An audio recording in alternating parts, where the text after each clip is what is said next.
Hello viewers, ఇవాల్టి నా guest సైలాజిస్ట్ అండి. సైలాజిస్ట్ ఏంటా అనుకుంటున్నారా? నాకు చెప్పారు మీనింగ్ ఏంటో, బట్ యాక్చువల్ మీనింగ్ ఏంటి, అసలు అది ఏంటి అనేది పూర్తి డీటెయిల్స్ మనం మన గెస్ట్ని అడిగే తెలుసుకుందాం. సో గెస్ట్ని అడిగే ముందు అసలు నా గెస్ట్ గురించి, టాపిక్ గురించి కొన్ని చెప్తాను. ఇవాళ టాపిక్ ఏంటి అంటే మైనర్ క్రైమ్ అండి. మైనర్ విషయాల్లో మైనర్ స్టూడెంట్స్ కానీ, లేకపోతే మైనర్గా ఉన్న వాళ్ళు ఎవరైతే ఉన్నారో పర్సన్స్, వాళ్ళ రిలేటెడ్ క్రైమ్, వాటిది క్రైమ్ రిలేటెడ్ చట్టాల గురించి మనకి ఎక్కువ అవగాహన తెలుసుకోవడానికి ఇవాళ మన గెస్ట్ ఉన్నారండి. సో మన గెస్ట్ పేరు అడ్వకేట్ నాగేశ్వరరావు పూజారి గారు. నమస్తే సార్. సార్, మీరంటే తెలియని వాళ్ళు చాలామంది ఉండకపోవచ్చు. మీ వీడియోస్ అవన్నీ చూస్తూనే ఉన్నాను. మీరు షేర్ చేసే నాలెడ్జ్ కానీ, క్రైమ్ రిలేటెడ్ మన చట్టాల గురించి కానీ చాలా ఇన్ఫర్మేటివ్గా ఉంటాయి. సార్, ఇవాళ మన session crime in minor cases అనమాట. మీరు నాకు తెలిసి చాలా కేసెస్ సాల్వ్ చేసి ఉంటారు. మీకున్న వ్యాస్ట్ నాలెడ్జ్, మీరు ఎక్స్పీరియన్స్తో కొన్ని విషయాలు మాతో షేర్ చేసుకుంటూ మైనర్ ఎలాంటి జాగ్రత్తలు తీసుకోవాలి కూడా చట్టపరంగా, ఏవేవి ఉన్నాయి రూల్స్ అనేవి కూడా మీరు చెప్తారని ఆశిస్తున్నాను సార్. సో ఫస్ట్ మీరు ఏం చెప్పదలుచుకున్నారు సార్ మైనర్ కేసెస్ రిలేటెడ్? జనరల్గా ఏముంటుందంటే మనకు సామాజిక పరంగా ఏమవుతుందంటే ఎవ్రీ 15 years కానీ 10 years కానీ ఒరవడి అంటే ఒక కొత్త సిస్టమ్స్ వస్తూ ఉంటాయి మానవ జీవితంలో. ఇప్పుడు మనకు పారిశ్రామిక విధానము, తర్వాత టీవీలు, వీసీఆర్లు, తర్వాత ఇట్లా మారుతూ ఇప్పుడు మనకు అట్లా ఎవ్రీ 10 yearsకి ఒక ట్రెండ్ మారుతూ ఉంటుంది. సో ఇప్పుడు మనకు ఎక్కువ భారతదేశంలో జరిగే క్రైమ్స్లో ఎక్కువ మైనర్స్ అనేది ఇన్వాల్వ్మెంట్ ఉంటుంది. అది తెలియక అది వాళ్ళు తెలిసి, కొంతమంది తెలిసి చేస్తున్నారు, కొంతమంది తెలియకుండా ఇరికి వెళ్ళిపోతున్నారు. ఓకే, ఎందుకు ఈ మైనర్స్ అనేది ఇన్వాల్వ్మెంట్ ఎక్కువ ఉంది సొసైటీలో అంటే, ఇంతకుముందు ఒక క్రైమ్ చేయాలంటే చాలా పెద్ద వ్యక్తులు ఉండి, అప్పుడు పూర్వకాలంలో కొట్టుకోవడాలు, తిట్టుకోవడాలు చాలా రేరు. ఒక మర్డర్ జరిగితే అప్పట్లో ఒక పెద్ద సంచలనం అప్పట్లో. ఇప్పుడు ఆ మర్డర్ జరిగితే సంచలనం అయినప్పుడు అది ఒక మర్డర్ అనేది ఒక పెద్ద కాజ్ కోసం కానీ, ఒక పెద్ద విషయం మీద జరుగుతుండే అప్పట్లో. అంటే ఒక 100 ఎకరాల గురించి కానీ, లేకపోతే రాజకీయాల గురించి కానీ, అంటే ఒక మర్డర్ వెనక చాలా పెద్ద స్టోరీ ఉంటుంది, ఒక వ్యక్తిని చంపాలంటే ఒకప్పుడు. అట్లాంటి మర్డర్ అనేది ఇప్పుడు ఇళ్ళకి వచ్చేసింది. భార్యలు భర్తలను చంపడం, భర్తలు భార్యలను చంపడం ట్రెండ్ ఎట్లా అయిపోయిందంటే ఇప్పుడు భార్యలు కూడా భర్తలు చంపేస్తున్నారు. కాబట్టి అది అట్లా ఈ క్రైమ్ని మనం ఒక వరవడి చూసినప్పుడు ఏంటంటే ఈ మైనర్ ఇన్వాల్వ్మెంట్ అనేది చాలా ఎక్కువైంది. ఈ మైనర్ గురించి ఎందుకు మనం మాట్లాడాల్సి వస్తుంది అంటే, వీళ్ళు రేపు దేశానికి వీళ్ళు పౌరులు. వీళ్ళు ఒక దేశం ఎదగాలన్నా, ఒక దేశం పటిష్టంగా ఉండాలన్నా ఈ మైనర్ వ్యవస్థ, మన భారతదేశంలో మన బ్యూటీ ఏంటంటే ఈ ప్రపంచం మొత్తం మీద ఎక్కలేని యూత్ మన భారతదేశంలో ఉంది. మిగతా అన్ని కంట్రీస్లో మీరు తీసుకుంటే, బ్రిటన్ తీసుకున్నా, చైనా తీసుకున్నా, ఓల్డ్ ఏజ్ పీపుల్ ఎక్కువ. అవును, సీనియర్ సిటిజన్స్ ఎక్కువ. వాళ్ళని సాదాలా, వాళ్ళకి రకరకాల ఫెసిలిటీస్ ఇవ్వాలా. మన దగ్గర మాత్రమే యూత్ బాగా, మొత్తం వరల్డ్లో మొత్తం తీసుకుంటే హైయెస్ట్ యూత్ మన దగ్గరనే. కాబట్టి మైనర్కి వచ్చారికి ఏమవుతుందంటే, వీళ్ళకు ఇంతకుముందు ఈ మైనర్ క్రైమ్లో ఇన్వాల్వ్మెంట్ కావడానికి అంటే తెలిసి తెలియకుండా ఇన్వాల్వ్మెంట్ కావడానికి కారణాలు ఏంటి అంటే, ఒకప్పుడు మంది ఉమ్మడి కుటుంబ వ్యవస్థ ఉంటుండే. ఉమ్మడి కుటుంబ వ్యవస్థలో ఏంటంటే, ఒక మైనర్ ఇంట్లో ఉన్నప్పుడు వాళ్ళ మీద ఒక 10 మంది కన్ను ఉంటుండే. అవును, తాతయ్య కన్ను, నాయనమ్మ కన్ను, తర్వాత ఇంట్లో ఉన్న అమ్మ నాన్నలు, తర్వాత ఇంత మైగ్రేషన్ లేకపోతుండే, అందరూ ఒకటే దగ్గర ఉంటుండే. పిల్లలు ఎట్లున్నారు, మంచిగున్నారా లేరా, ఆరోగ్యంగా ఉన్నారా, ఎవరితో తిరుగుతున్నారు, ఎవరితో తిరగటం లేదు, ఇవన్నీ వాళ్ళు ఇంట్లో కూర్చొని ఏంటి ఆ పెద్ద మనుషులు ఏంటంటే మానిటరింగ్ చేస్తుండే. వాళ్ళకున్న జీవితానుభవంతో వాళ్ళు ఏమైనా తప్పు చేస్తున్నారా, మంచిగా మాట్లాడుతున్నారా, పద్ధతిగా మాట్లాడుతున్నారా లేరా, వాళ్ళకి ఏమైనా చెడు ఆలోచనలు ఉన్నాయని ఇవన్నీ వాళ్ళు కూర్చొని చేస్తుండే. ఆ మానిటరింగ్ సిస్టమ్ అనేది ఉండటం వల్ల ఏమవుతుందంటే అప్పుడు ఇంత క్రైమ్ లేదు మైనర్తోని. ఇప్పుడు ఏమైపోయింది, మంది న్యూక్లియర్ ఫ్యామిలీస్ అయిపోయినాయి. న్యూక్లియర్ ఫ్యామిలీస్ అంటే ఏంది, విడిగా ఉండటం అనేది ఒకటి అలవాటు అయిపోయింది. మన సిస్టమ్, మనం కుటుంబ వ్యవస్థ నుంచి ఒక విడిగా ఉండే స్థాయికి వచ్చేసినాం. ఆ విడిగా ఉండ కూడా ఎవరు ఉంటారు, అమ్మా నాన్న వాళ్ళ పిల్లలు. అంతే. ఈ అమ్మా నాన్న వాళ్ళ పిల్లలలో కూడా ఏమైపోయిందంటే ఈ మెట్రోపాలిటన్ సిటీస్ కానీ, తర్వాత సెకండ్ లెవెల్ సిటీస్ కానీ, ఇప్పుడు హైదరాబాద్ ఈజ్ తెలంగాణలో one of the top most metropolitan city. Next లెవెల్కి వెళ్తే వరంగల్, కరీంనగర్ ఇట్లాంటివన్నీ సెకండ్ లెవెల్ ఉన్న సిటీస్ ఉన్నాయి. ఇక్కడ భార్యాభర్తలు పనిచేయడం అనేది అనివార్యం అయిపోయింది. ఇద్దరు పనికి వెళ్ళినప్పుడు, అంటే జాబ్కి వెళ్ళినప్పుడు పిల్లల్ని చూసుకునే వ్యవస్థ అనేది లేకుండా అయిపోయి టెక్నాలజీ మీద ఆధారపడటం అయిపోయింది. ఓకే, ఇప్పుడు ఎట్లయిపోయిందంటే నేను యూత్లో ఉన్నప్పుడు నాకు సెల్ ఫోన్ లేదు, ఇంటర్నెట్ లేదు. ఇప్పుడు మా పిల్లలకు వచ్చారికి ఏమైపోయిందంటే వాళ్ళు ప్రపంచంలో ఏది చూడాలనుకున్నా, మంచి కానీ చెడు కానీ, అదే ఈక్వల్గా ఇంటర్నెట్లో కొట్టేస్తే నీకు రాందంటూ లేదు కదా. అట్లా కాబట్టి ఏమైపోతుందంటే ఈ పిల్లల మీద పర్యవేక్షణ లేకపోవడం ద్వారా, వాళ్ళకి చెప్పేవాళ్ళు లేకపోవడం ద్వారా, ఈ టెక్నాలజీ అనేది జీవితాలకు వచ్చేసిన తర్వాత క్రైమ్ అనేది చాలా పెరిగిపోయింది. అవును. అది మీకు అందరికీ అర్థమయ్యే భాషలో ఒక విషయం చెప్పాలనుకుంటే ఏంటంటే, నా చిన్నప్పుడు అరౌండ్ ఒక 30 years ఎగో అప్పుడు ఇంటర్నెట్లు కానీ సెల్ ఫోన్లు కానీ ఏం లేవు. అప్పుడు ఒక అమ్మాయితో మాట్లాడాలన్నా అప్పుడు అసలు అమ్మాయితో మాట్లాడమే ఒక కళ. అప్పుడు ఓన్లీ చూడడమే అంతే. అప్పుడు ఒకవేళ ఒక అమ్మాయితో మాట్లాడుతూ కనిపించినా కూడా అప్పుడు నేరం. అరే చూడరా అమ్మాయితో మాట్లాడుతున్నది ఏదో జరుగుతుందని నేరం అప్పుడు. ఇప్పుడు మా పిల్లలు వాళ్ళ ఆడళ్ళు అందరు కలిసి పార్టీలు చేసుకుంటున్నారు అని చేసుకుంటారు ఇప్పుడు. సో ఇప్పుడు ఆ రోజుల్లో ఇప్పుడు టెక్నాలజీ లేనప్పుడు ఏమైందంటే, ఆ రోజులలో సపోజ్ యవ్వనం అన్న తర్వాత ఎవరికైనా ఆ కోరికలు కానీ ఫీలింగ్స్ కానీ అనేవి ఉంటాయి ఎప్పుడైనా కూడా. ఉన్నప్పుడు ఏమవుతుండే, ఒక అమ్మాయిని నేను ప్రేమించాలనుకుందాం. ఆ రోజుల్లో ఏం లేదు కాబట్టి ఏం చేయాలా, డిఫాల్ట్గా నేను బస్ ఎక్కువ ఆటో ఎక్కువ ఎక్కడికో ఒక ప్లేస్కి అమ్మాయి ఎక్కడుంటే అక్కడికి పోయి అక్కడ గంటలు గంటలు వెయిటింగ్ చేయాలి. ఆమె వచ్చేంత ఆగాల. ఇప్పుడు ఆమె క్లాస్లో పోతే ఏ టైంకి వస్తుందో తెలియదు. అట్లా కొన్ని పోయి గంటలన్నీ వెయిట్ చేసి ప్రత్యక్షంగా చూడాల్సిందే. ఇప్పుడు మనం ఎవరైనా కలవాలి అనుకుంటే ఫోన్ నెంబర్ ఉంటే సరిపోతుంది. 24 hours అప్డేట్లు కూడా ఉంటాయి కదా, 24 hours. అట్లా దాంతో ఏమైపోతుంది అంటే, వీళ్ళు తెలియక అన్ని రకాల క్రైమ్లలో మైనర్ ప్రధానంగా వచ్చే క్రైమ్స్ మైనర్స్ కొని ప్రధానంగా ఇప్పుడున్న సమస్యలు భారతదేశంలో ఏంటంటే, ఒకటి ఈ సెక్షువల్ ఇంటర్ కోర్స్ అనేది ఒకటి బాగా పెరిగిపోయింది. ఎందుకంటే నాలెడ్జ్ పెరిగిపోయింది, తర్వాత అవగాహన వచ్చేసింది, అట్లా ఒకటి అవుతున్నది. రెండోది వచ్చేసి మనకు డ్రగ్స్ ఒకటి, ఈ డ్రగ్స్ కేసులు కూడా బాగా పెరిగిపోయినాయి దేశంలో. తర్వాత మూడోది వచ్చేసి మనకు ఈ నెగ్లిజెన్స్ అంటాం మనం. ఏంది అంటే, ఇప్పుడు మన జనరల్గా మన ఇంట్లో పిల్లగాడు ఉన్నాడు అనుకో, బండి ఇచ్చేస్తాం మనం. వాడు ఏం చేస్తాడు, ఆ బండి యంగ్లు ఉంటాడు, వానికి డ్రైవింగ్ లైసెన్స్ ఉండదు, 18 years బిలో ఉంటాడు. ఇప్పుడు పోరగాళ్ళంతా ఏమవుతుందంటే 10 years రాగానే 10-15 years రాగానే కథం నడిపేస్తున్నారు బండి. ఇంకా హైదరాబాద్ లాంటి సిటీలో కొద్దిగా నయం. ఇప్పుడు విలేజ్లలోకి వెళ్తే వాళ్ళు అక్కడ ఇప్పుడు హైదరాబాద్ లాంటి సిటీలో ఏంటంటే, ఎవడన్నా బండి వేసుకొని బయటకు వెళ్తే పట్టుకోవడానికి ఒక మెకానిజం ఉంది. ఓ పోలీసోడో లేకపోతే ఒక ట్రాఫిక్ కానిస్టేబుల్ ఎడిగిపోతున్నారో అని ఆపి చెక్ చేసి ఫైన్ ఇస్తారు. ఇప్పుడు చాలా విలేజ్లలో నీకు ఎక్కడ కూడా నీకు ట్రాఫిక్ కానిస్టేబుల్స్ ఉండరు. ఎవరు పట్టుకుంటారులే అని చెప్పి వాళ్ళు వేసుకొని వాటి మీద రకరకాల ఐటమ్స్ వేసుకొని వీళ్ళు ట్రావెలింగ్ చేస్తుంటారు, ఫీట్లు చేస్తుంటారు. ఇట్లా చాలా మంది చనిపోయిన మనకు ఇప్పుడు మనకు హైదరాబాద్ కూడా రాత్రి కూడా రేసింగ్ చేస్తారు. అట్లా రేసింగ్ చేస్తూ చనిపోయిన వాళ్ళు కూడా చాలా మంది ఉన్నారు. సో ఇట్లా వీళ్ళకి ఏమవుతుందంటే, ఈ టెక్నాలజీ వల్ల కావచ్చు, లేకపోతే అవగాహన రాహిత్యం వల్ల కావచ్చు, లేకపోతే ఈ పబ్ కల్చర్ అనేది విపరీతంగా పెరిగిపోయింది. సో ఇప్పుడు మనకు ఈ వీకెండ్ పబ్కి వెళ్ళడం అనేది హైదరాబాద్ లాంటి దగ్గర స్టేటస్ అయిపోయింది. అంటే కంపల్సరీ వీకెండ్ పబ్కి వెళ్ళాలి,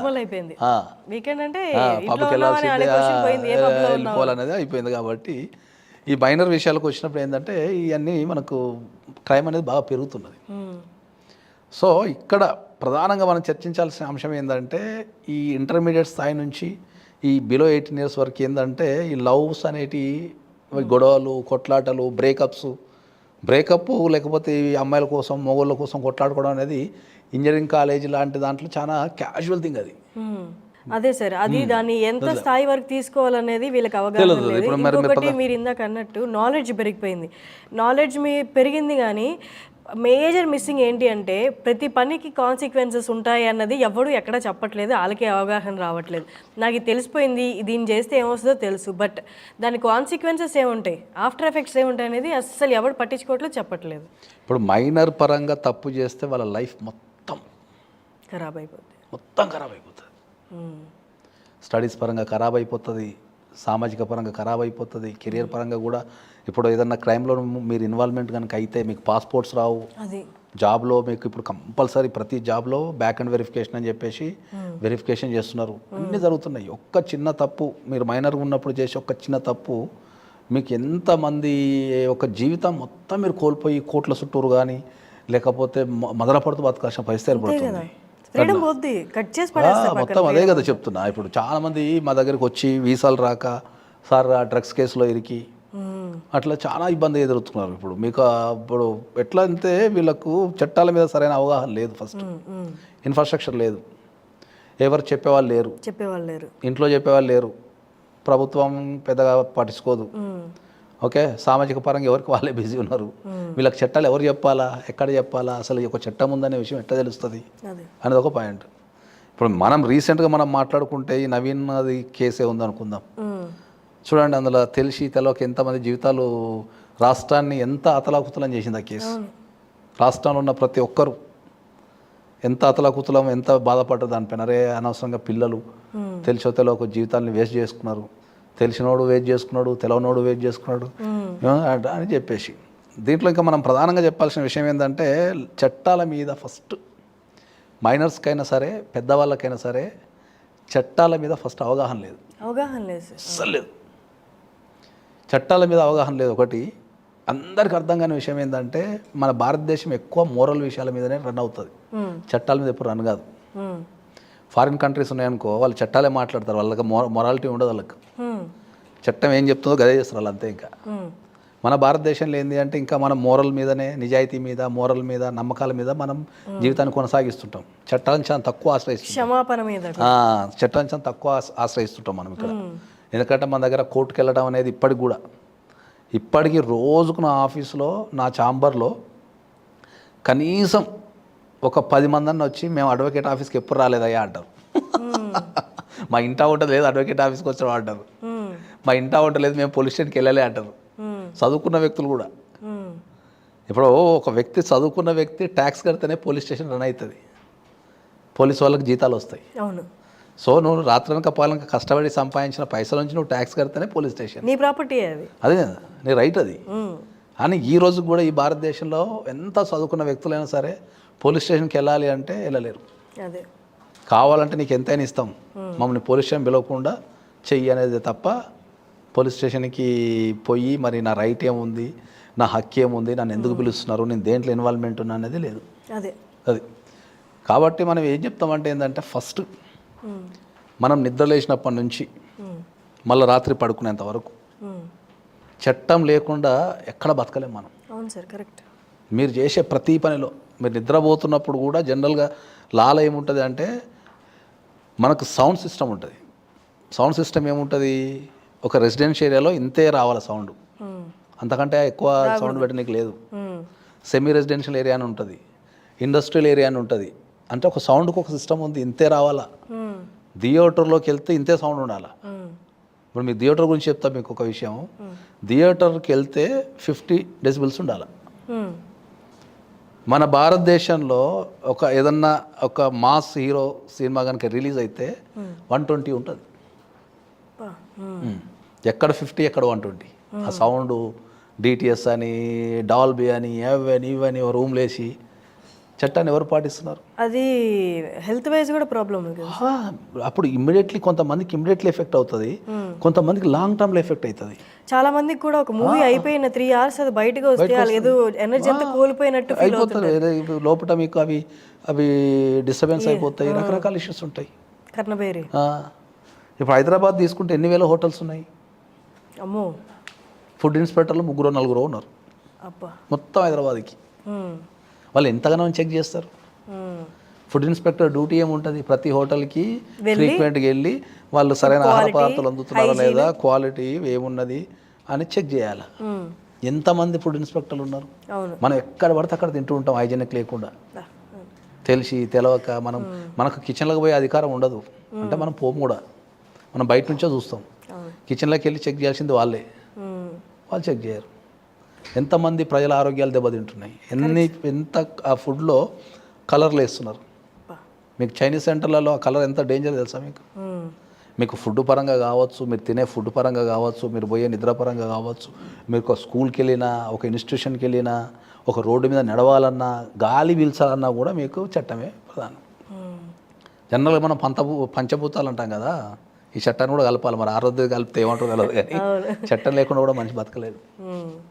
అంత విలువైన చట్టాన్ని ఎక్కడ కూడా ఎవరు పట్టించుకోక, ఇప్పుడు ఆ నవీన్ కేసులో ఉన్నాడు సుహాస్ అనేటాడు, ఎవరో హరిహరన్ కాకుండా ఇంకొకడు హాసన్ ఉన్నాడు కదా, వానికి చట్టం మీద అవగాహన లేదు. వీడు సంప వచ్చేస్తే వీడిని ఇంట్లో వచ్చేసి స్నానాలు చేసి వాడు ఇన్వెస్టిగేషన్లో ఏం చెప్తున్నాడు, నేనేం చేయలేదు కదా సార్, హత్య నాకేం సంబంధం సార్, ఇంటికి వస్తే నేను వాటర్ ఇచ్చిన బట్టలు మార్చుకున్నా అంటున్నాడు అంతే. చట్టం ఏం చెప్తుంది, నీకు ఒక నేరం జరగబోతుందని తెలిసినా, జరుగుతున్నప్పుడు కానీ జరిగిన తర్వాత కానీ నీ దగ్గర ఇన్ఫర్మేషన్ ఉంటే అది దాని నియరెస్ట్ పోలీస్ స్టేషన్లో నువ్వు చెప్పాలా. ఒకవేళ నువ్వు చెప్పకపోతే నువ్వు కూడా నేరస్తునివే అని చెప్తా చట్టం. ఒక నేరం జరగబోతున్నా అంటే ఒక నలుగురు ఫ్రెండ్స్ కలిసి ముచ్చబెట్టుకుంటున్నారు, అరే రేపు వాడిని కొడదాం రావాయి, రేపు పొద్దున్న 10 గంటల కాడికి వచ్చాయి వాడిని కొట్టేద్దామని అంటారు. ముగ్గురు వెళ్తారు, ఒకరికి తెలుసు, ఒకడు ఓడు భయపడి. వాడు ఏం చేయాలా లెక్క ప్రకారం ఇమ్మీడియట్లీ పోలీస్ స్టేషన్కి వెళ్ళి సార్ పలాని రేపు పొద్దుగాల వాళ్ళు కొట్లాడుకుంటున్నారు సార్ అని చెప్పాలా. అక్కడ కొట్లాట జరిగింది, వీడు చెప్పలేదంటే కథ వీడు నేరస్తుడే. నోట్ చేయాల్సిన పాయింట్ సార్. ఇప్పుడు చాలా మంది టీనేజర్స్ అది వీడు మనం కామన్ లాజిక్లో ఏమనుకుంటామంటే వాళ్ళు కొట్లాడుకుంటే నేనేం చేస్తాను సార్, నేను ఇంట్లో కూర్చున్నా అంటాడు.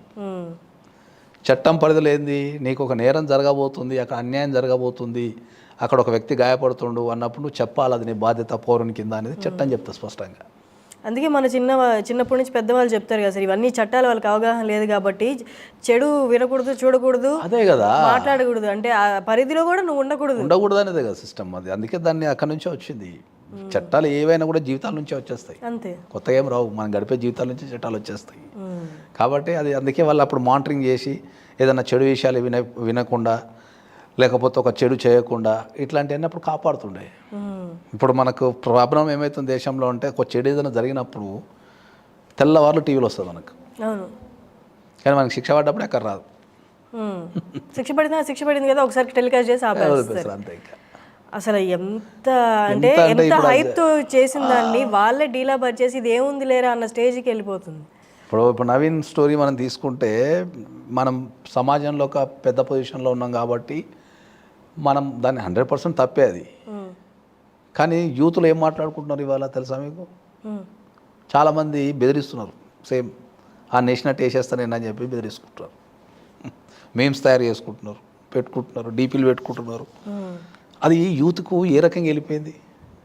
అట్లా పెట్టినా చేసినా కూడా ఇమీడియట్ యాక్షన్ తీసుకునేలా ఉంటే కానీ అదే కదా, సిస్టమ్ లేదు కదా. ఇప్పుడు అది యూత్లో దాన్ని రోల్ మోడల్ కింద చూసుకుంటారు. అంటే వాళ్ళకి అంత ఆలోచన పరిధి కానీ వాళ్ళకు జీవితం ఏమవుతుంది లేదు ఎటుపోతా అనే విషయం తెలియదు కదా వాళ్ళకు. ప్రతి ఒక్కరు అవగాహన లేని హీరోలు అయిపోవాలనేది అదే కదా. ఇప్పుడు వాళ్ళకి యంగ్ ఏజ్లో ఉంటారు, ఫస్ట్ వాళ్ళకు రక్తం అన్నట్టు వేడి ఉంటుంది, బాధ్యతలు ఉండవు ఫస్ట్. అంటే ఇంటికి వెళ్ళి రెంట్ కట్టాలా లేకపోతే ఇంకోటి కట్టాలా, దాయాలనే బాధ్యతలు ఉండవు. అంతే, వాళ్ళకి ఆ జీవితం ఆ పరిధి వరకే ఆలోచిస్తారు అంతే. దాని తర్వాత జరిగే కాన్సిక్వెన్సెస్ ఏంది ఏం లేవు అనేది ఆలోచించే సిస్టమ్ మెకానిజం లేదు. మీరు చూసిన మైనర్ కేసెస్ చాలా డేంజర్ కేసెస్ కూడా చూసుంటారు కదా సార్. అసలు మీకే యాజ్ అన్ అడ్వకేట్ మీరు అన్ని చూసినా మీకే అనిపించి ఉండొచ్చు కదా, అమ్మో ఇంత దారుణమా, వీడు అసలు ఎట్లా ఆలోచించగలిగాడు ఇంత దారుణంగా అని. అలాంటి కేసెస్ ఏమన్నా మాతో షేర్ చేసుకోండి. ఇప్పుడు అలాంటి కేసెస్ అంటే ఏముంటుందంటే మనకి ఇప్పుడు మొన్న రీసెంట్గా మనకు ఒక చైతన్యపురి పోలీస్ స్టేషన్లో ఒక అమ్మాయి, మైనర్ అమ్మాయి, just studying intermediate, 2nd year చదువుతుంది ఆ అమ్మాయి. ఆ చదువుతున్నప్పుడు ఏమైంది ఆమెకి అంటే అకార్డింగ్ టు ద కేసు ప్రకారం ఆమెకి ఏదో కడుపు నొప్పి లేచిందంట. ఓకే, కాలేజీకి వెళ్తే కడుపు నొప్పి లేచిందంట. కడుపు నొప్పి లేస్తే దగ్గరలో హాస్పిటల్కి తీసుకెళ్లారు. తీసుకెళ్తే ఆమె చూస్తే 9 months ప్రెగ్నెన్సీ, 12 బాబుకు జన్మనిచ్చింది.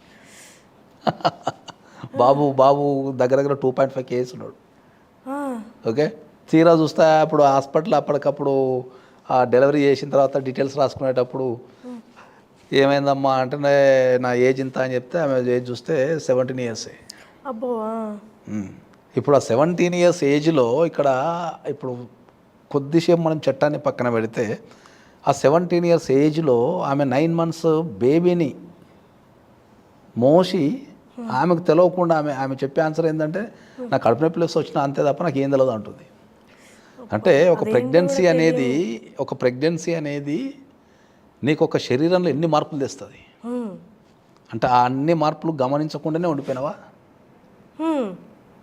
జనరల్గా మాట్లాడదాం కొద్దిగా మనం చట్టాన్ని పక్కన పెడితే ఒక ప్రెగ్నెన్సీ అనేది ఒక ఆడవాళ్ళ శరీరంలో కొన్ని 100 మార్పులు తెస్తుంది. మామూలు మనకి ఏమైనా చిన్న కడుపు నొప్పులు వేస్తే భరించలేము, అట్లాంటిది ఒక 9 నెలలు ఒక పాప మైనర్, అదే అంటున్నా, ఒక మైనర్ పెరిగితే సైకలాజికల్ చేంజెస్ ఉంటాయి, తర్వాత ఫిజికల్ చేంజెస్ వస్తాయి, రకరకాలు వస్తాయి. ఆమె ఎంత సింపుల్గా వచ్చి కంప్లైంట్ అని చెప్పింది. తర్వాత ఇన్వెస్టిగేషన్ తెలిస్తే ఇన్వెస్టిగేషన్లో తర్వాత ఏం చేస్తారు, హాస్పిటల్లో అడ్మిట్ అయిపోయింది ఆమె. అడ్మిట్ అయిపోయిన తర్వాత బాబుని 2.5 kgs బాబుని 12 బాబుని కన్నది. మళ్ళీ ఇమీడియట్లీ మరి చూస్తే మైనరు బాబుని కన్నది. హాస్పిటల్ వాళ్ళు ఏం చేశారు, immediately nearest police station call చేశారు. Then they started investigation. ఇన్వెస్టిగేషన్కి వచ్చినప్పుడు దాంట్లో ఒక 3 నుంచి 4 ఇన్వాల్వ్మెంట్ ఉంది అనే విషయం తెలిసి ఆ 3-4 మీద కేసులు పెట్టి అందరిని అరెస్ట్ చేసి జైలు పంపించారు. అబ్బా. ఇప్పుడు సామాజిక కోణంలో ఈ విషయాన్ని కనుక చూస్తే ఈ విషయాన్ని కనుక చూస్తే ఒక మైనర్ అమ్మాయి ఒక 4 వ్యక్తులతోనో 3 వ్యక్తులతోనో తిరగటం అనేది అది దేనికి సంకేతం అనేది ఒక పాయింట్. తర్వాత ఆమెకు వచ్చిన ప్రెగ్నెన్సీ విషయం తెలవకుండా 9 నెలలు గడిపి ఇప్పుడు ఒక 12 బాబును కన్నది. ఇప్పుడు ఆ బాబు ఎవరు కొడుకు అనేది 2వ పాయింట్. ఆ బాబు జీవితం ఏముంది, రేపు ఈ అమ్మాయి జీవితం ఏముంది, మొత్తం రికార్డులకు ఎక్కేసింది. మైనర్ అమ్మాయి ఇంటర్మీడియట్ చదువుతుంది, ఆమె 2nd ఇయర్ చదువుతుంది. ఆ ఏజ్లో మరి రేపు ఆమె కెరీర్ ఎక్కడ వెళ్ళిపోయింది, సామాజిక పరంగా ఎక్కడ వెళ్ళిపోతుంది, ఆమెతో ఇన్వాల్వ్మెంట్ ఉన్న వీళ్ళు ఎక్కడికి వెళ్ళారు, వీళ్ళ జీవితాలు ఏముంటాయి. ఇప్పుడు రేప్ కేసు పెట్టారు, రేప్ కేసు పెట్టి అందరిని అరెస్ట్ చేశారు. చట్టం ఏం చెప్తుంది, అందరికీ తెలియని విషయం ఏంటి అంటే మనం చాలా స్పష్టంగా ఏం చెప్తున్నాం, చట్టం ఏం చెప్తుంది అంటే మైనర్ అమ్మాయిని కనుక ఆమె ఇంట్రెస్ట్ ఉండి ఇంటర్ కోర్సులో పాల్గొన్నా కూడా, ఆమె అంగీకారంతో ఇంటర్ కోర్సులో పాల్గొన్నా కూడా rape case. Direct rape case book చేసి అరెస్ట్ చేసి జైలు వేసేస్తారు. అది ఫస్ట్ పాయింట్. రెండో, తను కూడా మైనర్ అయి ఉంటే, ఆ మెయిల్ పర్సన్ కూడా మైనర్ అయి ఉంటే, ఆ పర్సన్ కూడా మైనర్ అయిన ఉంటే జువెనల్ యాక్ట్ ప్రకారం శిక్ష చేసి దాని ప్రకారం శిక్షించి పంపించేస్తారు. శిక్ష కామన్. ఓకే. ఇప్పుడు తను మైనర్ అయినంత మాత్రాన శిక్ష నుంచి తప్పించుకోలేడు. కాకపోతే ఇక్కడ పడే శిక్షలలో తేడా ఉంటుంది, అంతే. అంతే తప్ప శిక్ష కంపల్సరీ వాడిని జువెనల్ కోర్టుకు పంపించి అక్కడ ఎగ్జామినేషన్ అంతా చేసి చూసిన తర్వాత చేస్తారు. అదొకటి అయిపోతుంది. ఇప్పుడు ఈ కేసుకు వచ్చానికి ఏమవుతుంది, ఇప్పుడు వీళ్ళ జీవితాలన్నీ ఖరాబు, 3 అమ్మాయి జీవితం ఖరాబు, పుట్టిన పిల్లగాని ఏం చేయాలా, వానికి ఒక కుటుంబం అనేది దొరకదు. ఈ 17 సంవత్సరాల అమ్మాయి వాడిని వేసుకుని ఎక్కడ తిరుగుతుంటుంది, ఎట్లా వాడిని పోషించడం ఎట్లా, ఇదంతా ఎట్లా, చదువుకున్న వ్యక్తులు అందరు మళ్ళా. అదే మనం ఏం చెప్తున్నామంటే కొన్ని సందర్భాలలో మైనర్కి మనోళ్ళు ఇప్పుడు ఎక్కువ క్రైమ్లు ఏం జరుగుతున్నాయి, సెక్సువల్ ఇంటర్ కోర్స్ క్రైమ్లే జరుగుతున్నాయి ఎక్కువ. ఆ క్రైమ్ రిలేటెడ్ చాలా జరుగుతున్నాయి. డ్యూ టు టెక్నాలజీ పెరగటం ద్వారా చాలా క్రైమ్లు జరుగుతున్నాయి. చాలామంది తెలుసో తెలియకో వాళ్ళు ఏం చెప్తారంటే చాలామంది ఎలోపు అయిపోతున్నారు, అంటే లేచిపోతున్నారు చిన్న జిల్లే, మళ్ళీ ఎత్తుకొని పట్టుకొని వస్తున్నారు. మళ్ళీ ఎత్తుకెళ్ళినప్పుడు ఏమవుతుంది, కిడ్నాప్ కేసు పెట్టాలా, మళ్ళీ అక్కడ ఏమైనా జరిగితే రేప్ కేసు పెట్టాలా, పెద్ద పెద్ద సెక్షన్లు ఇవన్నీ. మనకు 5-11 సెక్షన్స్ ఉన్నాయి మనకు ఐపీసీలో. దాంట్లో 7 సంవత్సరాల కంటే ఎక్కువ శిక్ష, 7 సంవత్సరాల కంటే ఎక్కువ శిక్ష పడి మరణ శిక్ష కానీ లేకపోతే జీవితకాలం కానీ 10 సంవత్సరాల కంటే ఎక్కువ శిక్షలు పడేవి మాత్రం ఒక 30 సెక్షన్సే ఉన్నాయి. మిగతా అన్నీ నార్మల్ సెక్షన్లే. ఇప్పుడు ఒక రేప్ కేసులో కనుక ఎవరైనా ఇరికితే, మైనర్తో ఉన్న రేప్ కేసులో కనుక ఎవరైనా ఇరికితే, మైనర్తో ఉన్న రేప్ కేసులో ఇరికితే దానికి కాంప్రమైజ్ లేదు కోర్టులో, డైరెక్ట్ శిక్షనే. ఇంకా రేప్ కేసులో మినిమం 7 years ఏవోనే ఇస్తారు. 7 సంవత్సరాలు ఒక వ్యక్తి వాడు బతికేదే 50-60 సంవత్సరాలు, 7 సంవత్సరాలు 10 సంవత్సరాలు జైలు ఉంటే ఇంకా జీవితం ఈ భూమి మీద పుట్టేందుకు ఏముంటుంది మైనర్కి సంబంధించి. ఎన్ నెంబర్ ఆఫ్ కేసెస్ క్రైమ్లో. సార్, ఈ అమ్మాయి విషయంలో అయితే ఇది ప్రాపర్ రేప్ కేసు. ఆ అమ్మాయి ఇష్టపడో ఇష్టంతోనో ఎట్లనో జరిగింది సార్. నార్మల్గా అంటే 17 years కంటే బిలో ఉన్న వాళ్ళు కూడా చాలామంది పిల్లలు ఉంటారు కదా సార్. 18 years కంటే బిలో. ఈ అమ్మాయి కేసులో 17 కదా సార్. 17 years. 18 years కంటే బిలో అంటే టీన్స్లోకి రాకముందు కూడా 9, 10, 11 years 12 years ఉన్న వాళ్ళ పిల్లల వల్ల కూడా వాళ్ళలో కూడా చాలామంది రేప్ కేసులు పెట్టిన వాళ్ళు ఉన్నారు సార్. వాళ్ళకి జరిగినట్టు అంటే అక్కడ యాక్చువల్ రేప్ కేసు అంటే మీనింగ్ ఏంటి సార్? అంటే యాక్చువల్ రేప్ ఇంటర్ కోర్స్ జరిగినట్ట, లేకపోతే మొలెస్టేషన్ కూడా రేప్ కిందకే వస్తుందా? ఇప్పుడు అదే మనకు జనరల్ పబ్లిక్కి రేప్ అంటే ఏముంటుంది అంటే ఏంటంటే, రేప్ అంటే ఇంటర్ కోర్స్ జరిగితేనే రేప్ అనే ఫీలింగ్లు ఉంటారు జనరల్గా జనరల్ పబ్లిక్. కానీ according to the law rape case definition is different. చట్టం ప్రకారం ఏంటంటే మీరు అన్నట్టు మొలెస్టేషన్ జరిగినా మీరు దాన్ని ముట్టుకున్నా కూడా రేపేది, ఇంకా ప్రైవేట్ పార్ట్స్ ముట్టుకున్నా కూడా రేపేది, ఇంకా రేపే. మీకు ఎంత శిక్ష, రేపు నిజంగా ఒక ఇంటర్ కోర్స్ జరిగినప్పుడు ఎంత శిక్ష పడుతుందో మీరు ఆ ప్రైవేట్ పర్సన్ టచ్ చేసినప్పుడు అంతే శిక్ష పడుతుంది. శిక్ష కామన్. ఓకే, దీనిలో కూడా సేమ్ అదే 7 years పడుతుందా sir? Above 7 years above rape case 7 years above ఎప్పుడైనా కూడా 7 సంవత్సరాలు దానికంటే ఎక్కువ. అది రేప్ కేసు చాలా డేంజర్ కేసు అది. మన భారతదేశంలో రేపు, ఎన్డీపీఎస్, పోక్సో ఈ మూడిట్లో ఎప్పుడు ఇరకద్దు. అంతే. NDPS drugs case. ఓకే, ఇంకోటి ఏంటి సార్? డ్రగ్స్ పోక్సో అంటే ఎగెనిస్ట్ మైనర్, ఎగెనిస్ట్ ఇప్పుడు మనం మాట్లాడేది ఎగెనిస్ట్ మైనర్ క్రైమ్ చేయదు ఇప్పుడు. Okay, against minor. కొన్ని మీకు పోక్సో కేసులలో మీకు కొన్ని బ్యూటిఫుల్ జడ్జిమెంట్స్ ఉన్నాయి. ఆ బ్యూటిఫుల్ జడ్జిమెంట్స్లో కూడా ఏంటంటే ఇప్పుడు ఒక బాంబే హైకోర్టు ఇచ్చిన తీర్పు ఉంది. ఒక అమ్మాయి రోడ్డు మీద వెళ్తుంటే వాడు ఒక అశ్లీలమైన సాంగ్ వాడాడు. ఆ అమ్మాయి కంప్లైంట్ ఇస్తే పోక్సో కేసు పెట్టి వానికి 7 సంవత్సరాలు జైలు శిక్ష చేశారు. అమ్మాయి మైనరా సార్? అబ్బా. ఇప్పుడు వాడి వాదన ఏముంటుంది అంటే ఆ అమ్మాయి నడుచుకుంటూ వెళ్ళిపోతున్నది. అది సెన్సేషనల్ జడ్జిమెంట్. అది ఆ అమ్మాయి నడుచుకుంటూ వెళ్ళిపోతున్నది, నేనేదో పాట పాడుకున్నా, నేను ఆ అమ్మాయి చూసినా పాడినా గ్యారంటీ ఏముందని వాదిస్తాడు. ఇంకా అదే కదా వైపు వాదన ఇంకేముంటుంది. అది చట్టంలో మీరు ఒక అమ్మాయిని గట్టి ఒక 1 minute స్టేర్ అంటే ఒక రకంగా చూసినా కూడా క్రైమే అది. సార్, ఇంత ఖచ్చితమైన, ఇంత కఠినమైన రూల్స్ ఉండి కూడా ఇన్ని ఎట్లా జరిగిపోతున్నాయి సార్? అసలు ఎంత అవగాహన లేకుండా జరిగిపోతుంది. కొట్టడం కానీ, ఆడవాళ్ళ మీద చేయెత్తడం కానీ, హెరాస్ చేయడం కానీ. మొన్న ఒక ఆవిడ 14 ఏళ్ళు ఇంట్లోనే ఉండిపోయింది ఆవిడ. అది ఇంకా ఘోరం. అది అట్లాంటి వెలుగులోకి రాని విషయాలు, ఎగెయినెస్ట్ ఉమెన్ క్రైమ్ అనేది వెలుగులో రాని విషయాలు ఇంటికోటి ఉంటుంది. ఇంటికొకటి కరెక్ట్ ఉంటుంది, వెలుగులోకి రాని విషయం. అవును. ఎందుకు అంటే చాలా సందర్భాలలో ఒకటి ఏంటంటే చెప్పుకుంటే ఎక్కడ ఇజ్జతి పోతుంది అనేది ఒక భయం ఉంటుంది పిల్లలకు. ఫస్ట్ మన పిల్లల గురించే మాట్లాడదాం, అది మైనర్ల గురించే మాట్లాడదాం. ఎగెయినిస్ట్ మైనర్ క్రైమ్ ఉంది కదా, అది విపరీతంగా పెరుగుతున్నది.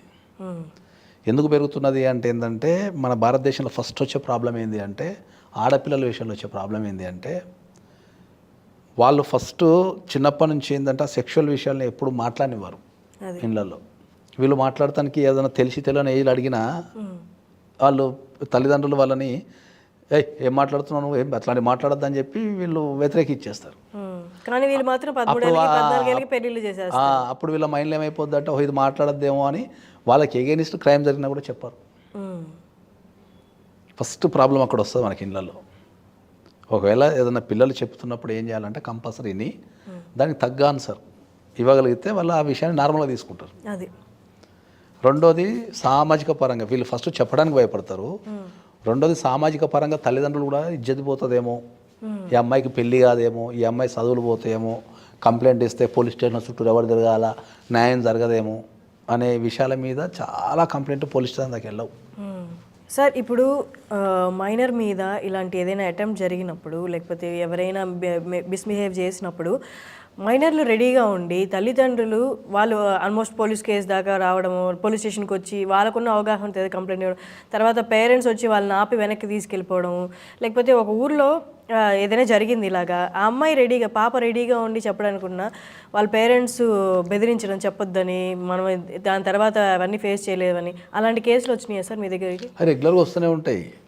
మీ దాకా వచ్చి మా దగ్గర వస్తే రెగ్యులర్గా వస్తాయి అవి. ఎందుకంటే వాళ్ళు ఫస్ట్ కొన్ని మీకు అర్థమే చెప్పాలంటే ఏంటంటే ఫస్ట్ ఒక క్రైమ్ జరుగుతుంది, మైనర్కి ఎగెనిస్ట్ క్రైమ్ జరుగుతుంది. వాళ్ళు ఏం చేస్తారు, ఇమీడియట్లీ పక్కన ఒక కేసు పెట్టేస్తారు ఆవేశంలో. పెట్టేస్తారు కేసు. ఆ కేసు పెట్టిన తర్వాత అది ట్రయల్స్కి వచ్చినప్పుడు రారు. రారు, ఆ పిల్లల్ని రానియరు. ఎందుకు ఆ క్రైమ్ జరిగినప్పుడు ఈ ప్రాబ్లం ఏమవుతుంది అంటే, నా దగ్గర ఒక కేసు చెప్తా. ఒక 3 years పాప మీద ఒక వ్యక్తి కన్నతండ్రి రేప్ అలిగేషన్స్ ఉన్నాయి. ఓకే, ఆడికి అయిపోయింది. భార్య పెట్టింది కేసు, పాప మీద నా బిడ్డని ఏదో రేప్ చేస్తున్నానని చెప్పి పెట్టింది. పెట్టిన తర్వాత ఓకే కేసు అయింది, జైలుకి పోయింది, అయిపోయింది. అది ట్రయల్కి వచ్చే టైంకి ఏమైంది, ఆ ట్రయల్కి వచ్చే టైంకి ఆమె 3 సంవత్సరాలప్పుడు క్రైమ్ అయింది. అది ట్రయల్కి వచ్చాక ఆమెకు 9 సంవత్సరాలు అయింది. 6 ఏళ్ళు. ఇప్పుడు ఆ 3 సంవత్సరాలప్పుడు ఏం జరిగిందనే విషయం ఆమెకు గుర్తులేదు ఫస్ట్. ఓకే, అది కాలక్రమేణా వీరు అరెస్ట్ కావటము, తర్వాత అవి ఎఫ్ఎస్ఎల్ రిపోర్ట్లు ఇట్లా అట్లా సీసీ నెంబర్ అయ్యి అటు వెళ్ళి ఆమెకు 9 సంవత్సరాలు వచ్చినప్పుడు అది ఇప్పుడు ట్రయల్కి వచ్చింది. ఇప్పుడు ఆ విషయాన్ని మేము ట్రయల్ చేయాలి అంటే ఓకే, ఇప్పుడు ఆ అమ్మాయికి గుర్తులేదు, అసలు కేసు ఉన్న విషయం గుర్తులేదు, ఆ అమ్మాయికి అసలు ఏం జరిగిందో గుర్తులేదు, ఏమో తెలియదు. అది అప్పుడే చిన్న 3 years అప్పుడు ఏదో జరిగింది, అయిపోయింది. అది జరిగిందా లేదని కొద్దిగా మనం పక్కన పెడదాం. ఇప్పుడు ఈ 9 సంవత్సరాలు వచ్చాక ఏమైంది, ఆమెకు ప్రపంచంలో మ్యాక్సిమం తెలివి వచ్చేసింది. హ్యూమన్ బిహేవియర్ ఏముంటుంది, తండ్రి ఎవరు, తల్లి ఎవరు, తర్వాత ఎక్స్ ఏంది, వై ఏంది, స్టడీస్ ఏంది, స్కూల్ ఏంది, అంటే ఆమెకు సమాజం మీద ఒక అవగాహన వచ్చేసింది. ఇప్పుడున్న 9 years పిల్లలకి ఈ ప్రాబ్లం ఏంటంటే, మన చిన్నప్పుడు 10 సంవత్సరాలు వచ్చినా ఇంకా మన వాళ్ళు అప్పుడు పాలు తాగుతూ తిరుగుతుండే. ఇప్పుడు వాడు 1 yearకి వచ్చి మొత్తం ఉన్న ఫోన్లో ఉన్న ఆప్షన్స్ అని మనకే చెప్పేసి తిప్పి ఫోన్లో పడేస్తున్న పోరగాళ్ళు. అప్పుడప్పుడు నాకు ఏదైనా ఫోన్లో డౌట్ వస్తే అక్కడ పోరగాడు వానికి ఇస్తా ఇదని అంకుల్ అని చెప్పి తీసిస్తుంటారు. సో ఇప్పుడు ఆ అమ్మాయికి ఆ చేంజెస్ వచ్చేసినాయి. 9 years వరకు బయాలజికల్ చేంజెస్, మైండ్ పరంగా చేంజెస్ వచ్చేసినాయి. ఇప్పుడు మేము ట్రయల్ చేయాలంటే ఇప్పుడు నేను ఏమని ట్రయల్ చేయాలా? ఇప్పుడు నేను వెళ్ళి ఆ అమ్మాయికి ఇప్పుడు 9 yearsలో కోర్టుకు తీసుకెళ్ళి అమ్మ నీ కన్న తండ్రి రేప్ చేశాడు అని చెప్పి నేను ట్రయల్ చేయాలన్నా? ఇప్పుడు క్వశ్చనీర్ ఉంటుంది, ఎంత భయంకరమైన క్వశ్చనీర్ ఉంటుంది రేప్ కేసులో తెలుసా మీకు? ఆ క్వశ్చన్స్ అన్ని ఒక ఆడపిల్లని పట్టుకొని ఎగెనిస్ట్, ఇప్పుడు పెద్దగా ఈ మేజర్ ఉన్న వాళ్ళని క్వశ్చన్స్ అడగడం వేరు. ఒక మైనర్ ఒక 9 years పాపని మనం కోర్టు ముందు నిలబెట్టి క్వశ్చన్ అడగడం అనేది వేరు. అది గుర్తులేని సంఘటన. ఇప్పుడు గుర్తు చేస్తే అది మానసికంగా ఆమె మీద ఎంత ఇంపాక్ట్ పడుతుంది. ఇప్పుడు కొన్ని ఉంటాయి మాకు అడ్వకేట్కి, అందరు అర్థం చేసుకుంది ఏంటంటే మా అడ్వకేట్ అందరిని విలన్లు చేసి తిరుగుతుంటారు. మోసాలు చేస్తారానో, లేకపోతే నేరస్తుని కాపాడుతారానో, లేకపోతే ఎక్సో వయ్యో జడ్డో ఏదో చెప్తారు అడ్వకేట్ల గురించి. మా డ్యూటీ ఏముంటుంది, మాకేం చెప్తుంది అడ్వకేసీ, నీకు ఒక క్లయింట్ని నువ్వు తీసుకున్న తర్వాత అది మంచి కానీ చెడు కానీ నువ్వు చివరి దాకా వాడిని కాపాడటానికే ప్రయత్నించు అంటది. వాడిని ఉరిశిక్ష చేసేంత వరకు వాడిని ఉరిశిక్ష చేసేంత వరకు మావాడు కత్తి పట్టలేదు సార్, అసలు మావాడు కత్తి చూస్తే కళ్ళు తిరిగి పడిపోతాడు సార్ అని వాదిస్తూనే ఉండాలి మేము. అది మా డ్యూటీ. ఇప్పుడు మాకు ఆ నల్లకోటు ఎందుకు ఇస్తారు, ఏమంటద్దు అనేది నల్లకోటు, అది ఎక్కడి నుంచి ఏమంటద్దు మాకు మురికి అనేది. సో ఇప్పుడు ఈ కేసులో మేము ట్రయల్ చేయాలా, బాధ్యత అది. ఇప్పుడు ఒక 4 గోడల మధ్యలో ఒక రేప్ జరిగిందా జరగలేదా అనేది మేము నిర్ధారించాలా. ఇప్పుడు భార్య అన్యాయంగా కేసు పెట్టిందేమో, లేకపోతే ఎక్కడన్నా మిస్అండర్స్టాండింగ్ అయిందేమో. ఇంతకుముందు మనం రేప్ డెఫినేషన్ మాట్లాడుకున్నప్పుడు ప్రైవేట్ పార్ట్స్ పుట్టుకోవడం కూడా రేపే. ఇప్పుడు మనం ఆయన అడిగినాం, మరే భయ్ చిన్నపిల్ల కదా 3 years పాప రేపేందిరా అంటే, రేపు ఎక్కడిది సార్, నేను ముడ్డి అడుగుతుంటా, బట్టలు మారుస్తుంటా, స్నానం చేపిస్తుంటా, అంతే. పోయి కావాలని నా మా ఆవిడ కేసు పెట్టింది. ఓకే, నేను తీరా చూస్తే రేప్ కేసులో ఏముంటుంది అంటే 164 CRPC 164 అని ఒక స్టేట్మెంట్ ఉంటుంది.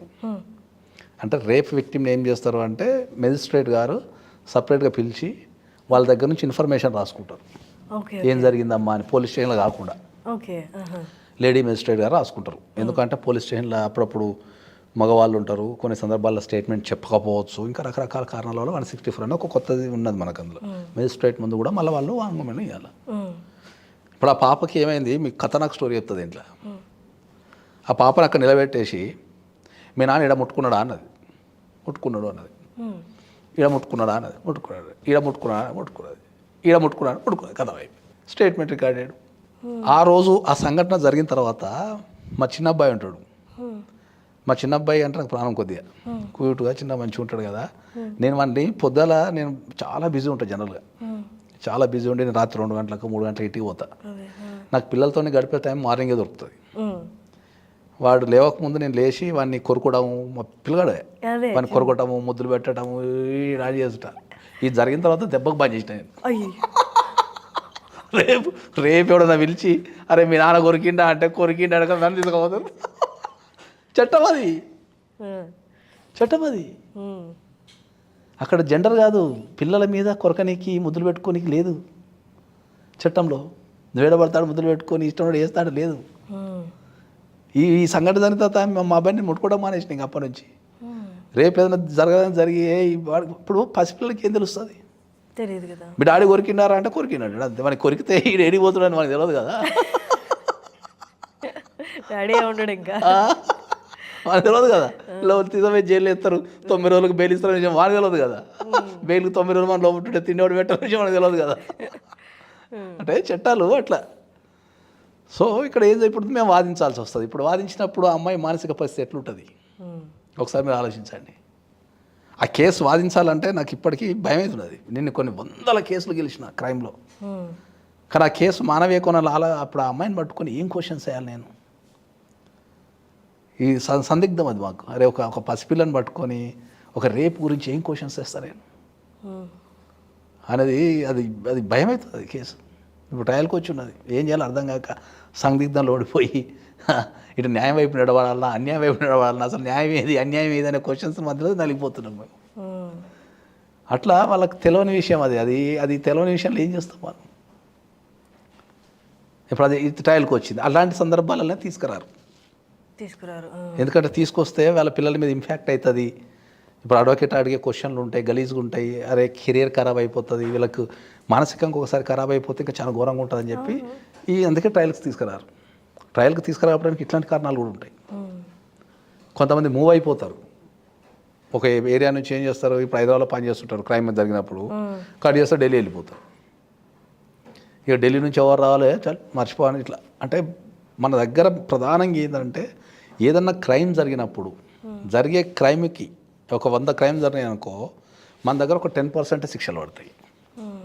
మిగతా 90% రకరకాల కారణాల వల్ల, కొన్ని సందర్భాల్లో కాంప్రమైజ్ అయిపోతారు, కొన్ని సందర్భాల్లో మారిపోతారు, కొన్ని సందర్భాల్లో ఇట్లా రకరకాల కారణాల వల్ల శిక్షలు పడవు. సార్ నార్మల్గా మైనర్ కేసు చాలా సీరియస్గా తీసుకుంటారు కదా సార్, ఈ అమ్మాయి కేసులో అది 6 ఏళ్ళు ఎందుకు పట్టింది సార్? 6 ఏళ్ళు అదే చెప్తున్నా మీకు. ఏమవుతుంది అంటే ఇప్పుడు ఈ పర్టికులర్ కేసు వరకు వస్తే ఏమవుతుంది అంటే ఏంటంటే, ఇప్పుడు ఏ కేసైనా అలా పడుతుందా నార్మల్గా? ఇంతలోపు యాక్షన్ తీసుకుని దానికి ఏదో ఒకటి సెటిల్ చేయాలి అని ఉంటుంది. సెటిల్ ఏమి ఉండదు ఇట్లాంటి కేసుల్లో, సెటిల్మెంట్ ఏమి ఉండదు.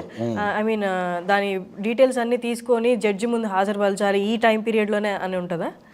జనరల్గా చట్టంలో ప్రతి దానికి ఒక టైం పీరియడ్ అంటూ ఉంది, ఒక టైం పీరియడ్ అంటూ ఉంది. ఇప్పుడు మీకు ఎందుకు ఒక విషయం చెప్తాను మీకు.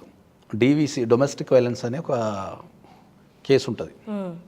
అంటే ఎనీ మహిళకు వాళ్ళ ఇంట్లో ఏ రకమైన ఇబ్బంది కలిగిన, అంటే తల్లిదండ్రుల ద్వారా కావచ్చు, పెళ్ళైన మహిళ కానీ పెళ్ళి కాని మహిళ కానీ, ఎనీ మహిళకు కుటుంబ సభ్యుల వల్ల ఏ ఇబ్బంది కలిగిన, తిట్టడం కానీ కొట్టడం కానీ, లేకపోతే జాబ్కి వెళ్ళొద్దని కానీ, చదువు ఇవ్వకపోయినా, తిండి పెట్టకపోయినా, ఇష్టం ఉన్నట్టు పిలిచినా, అవమానపరిచినా, అగౌరవపరిచిన, ఇట్లా కొన్ని వందల విషయాల మీద డొమెస్టిక్ వైలెన్స్ యాక్ట్ అని ఒకటి తయారు చేశారు. మహిళలు ఇష్టం ఉన్నట్టు పిలిచిన అంటే పేరు తప్ప, పేరు మనం జనరల్గా పేరు తప్ప ఇంకే వర్డ్ జనరల్గా మనం బోండమనో, లేకపోతే ఇప్పుడు చెల్లి ఉందనుకో బోండమనో, లేకపోతే పెన్లో ఉందనుకో ఇటు రావే నా కాల్ చేస్తున్నావు అనే రావే వస్తే అని ఇట్లా మాట్లాడుతుంటాం మనం. చట్టం ప్రకారం మాట్లాడడానికి లేదు. దాన్ని డీవీసీలో కంపల్సరీ ఏం చేశారంటే నేమ్ కాలింగ్ అన్నారు.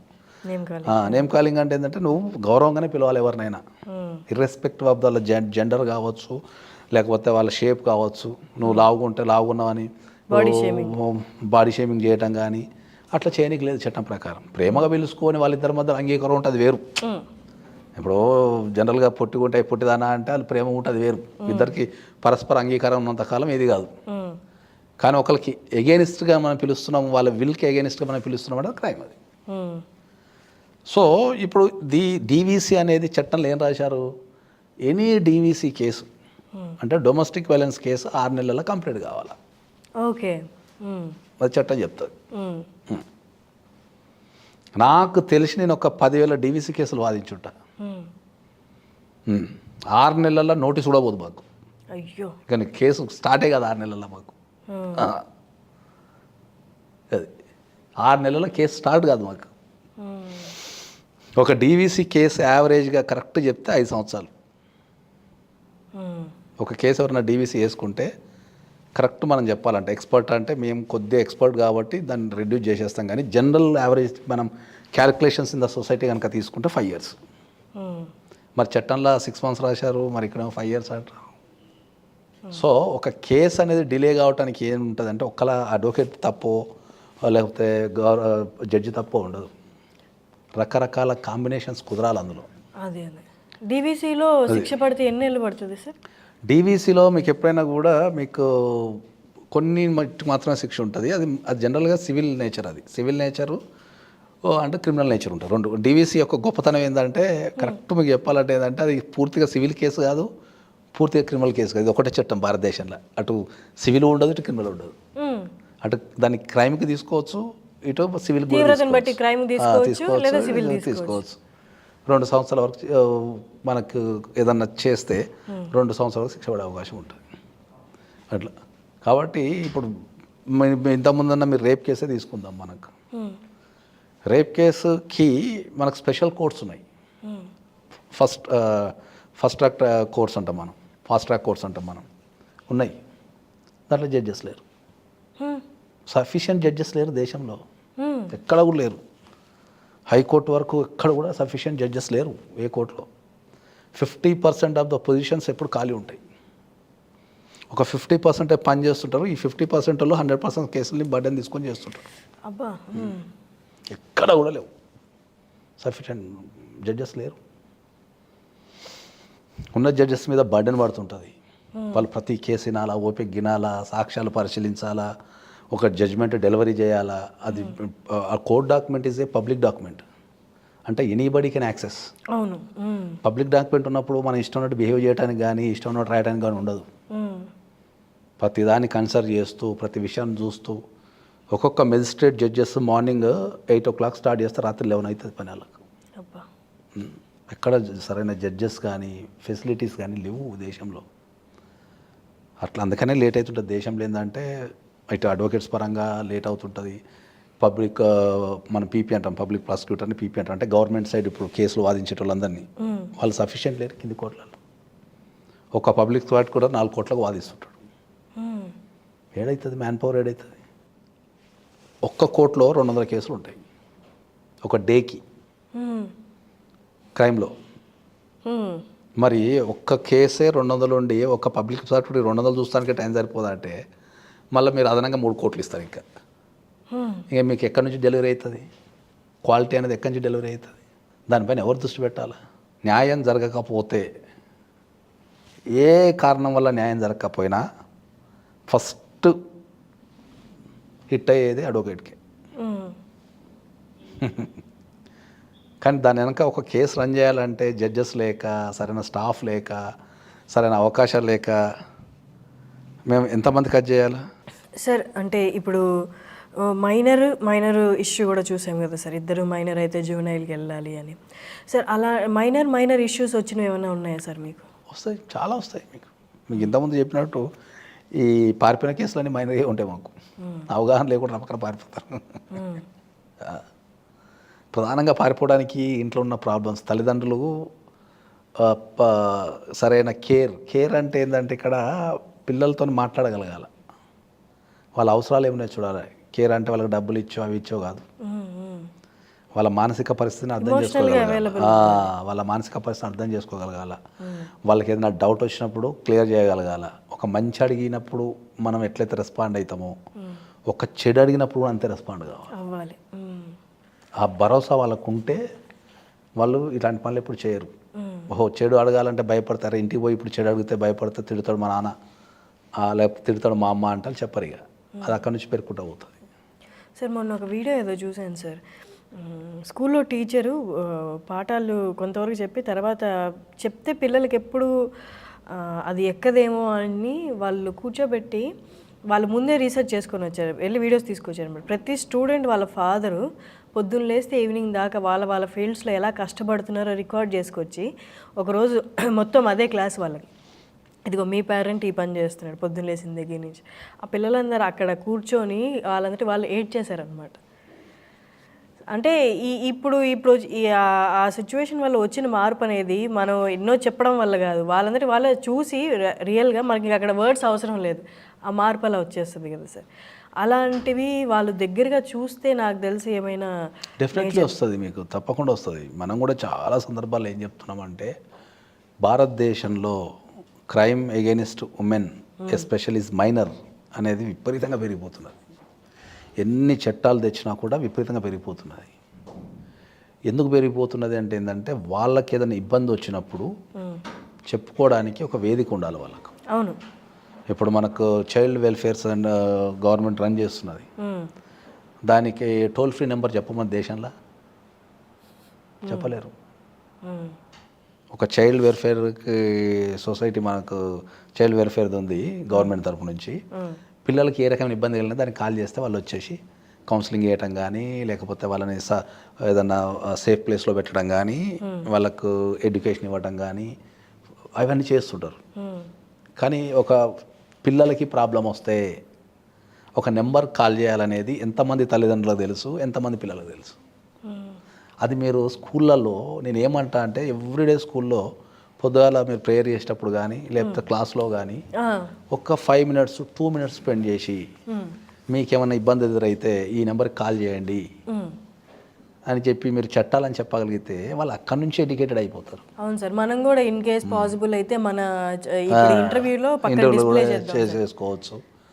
రెండోది, మన భారతదేశంలో ఉన్న బ్యూటీ ఏంటంటే మనం బతికినంత కాలం ఒక LLB చేస్తే తప్ప మనకు సైన్స్ నేర్పుతారు, సోషల్ నేర్పుతారు, బయాలజీ నేర్పుతారు, మ్యాథ్స్ నేర్పుతారు, ఇంటర్మీడియట్లో మనకు సంబంధం లేని ఫ్రెంచ్ కూడా నేర్పుతారు.